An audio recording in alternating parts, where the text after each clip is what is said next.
Bom, agora vamos utilizar a ferramenta viga para modelar as vigas onde elas forem necessárias. E aí os métodos de geometria, eles são muito parecidos com aqueles métodos de geometria que a gente usou para desenhar as paredes. E os perfis são parecidos com aquilo que os perfis que nós vimos para pilares. Então, algo que vai meio que fundir a questão da parede com o pilar mesmo, em termos de parâmetros. Aí nós vamos colocar o material, né?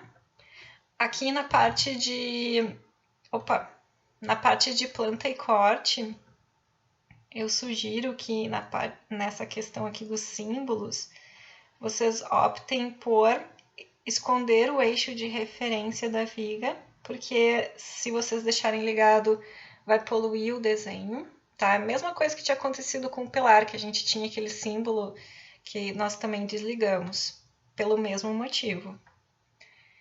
E agora aqui nós temos a seção dessa viga, né? No meu caso é uma viga retangular de concreto.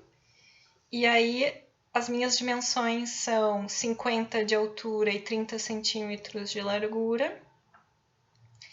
E esse aqui é o eixo de referência, da mesma maneira que a gente tem a parede, né? Se o eixo está externo, interno ou centralizado, na viga é um pouco mais complexo. Isso aqui é como se fosse o perfil, né? Uma seção transversal da viga, e o nosso eixo de referência pode estar em qualquer um desses nós, que a gente poderia chamar, né? Esses pontos, esses vértices. Então, dependendo de onde ele estiver, a viga vai, né, se deslocando. Então, por exemplo, se eu quero fazer o contorno dessa laje da cobertura, eu posso usar um método de geometria, por exemplo, em cadeia, né, encadeado, e pontinho por pontinho e colocando até fechar todo o perímetro.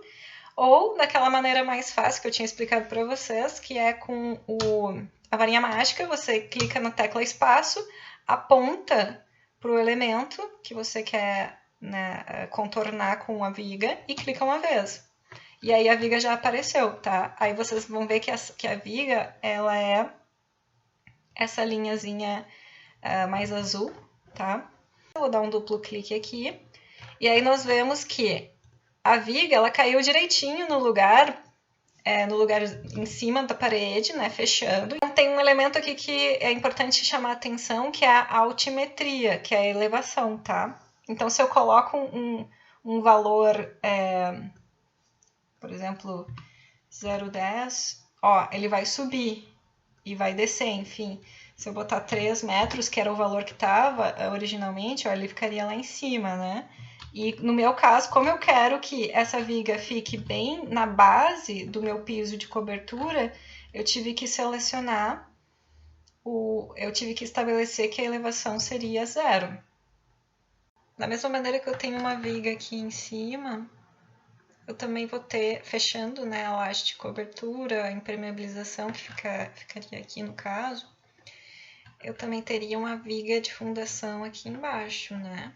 Segurando essa parede, porque essa parede, a não ser que eu tivesse um radier aqui, que seria um tipo de fundação, no caso, uma laje mais espessa, poderia funcionar, mas mesmo assim, no caso aqui, o que se costuma fazer quando você tem uma carga despejando num ponto específico aqui, é muito comum você ter uma viga de fundação e depois a fundação propriamente dita. Então, bastaria que nesse momento a gente até não precisaria indicar exatamente qual a fundação, mas só indicar que nós temos esse elemento de transição entre a parede e a fundação, que é essa, podemos chamar de viga de fundação, tem outros nomes também, e então um procedimento semelhante. Então, assim por diante, vocês vão colocando as vigas onde for necessário, né? Em geral, embaixo de paredes, vocês vão ter vigas de fundação.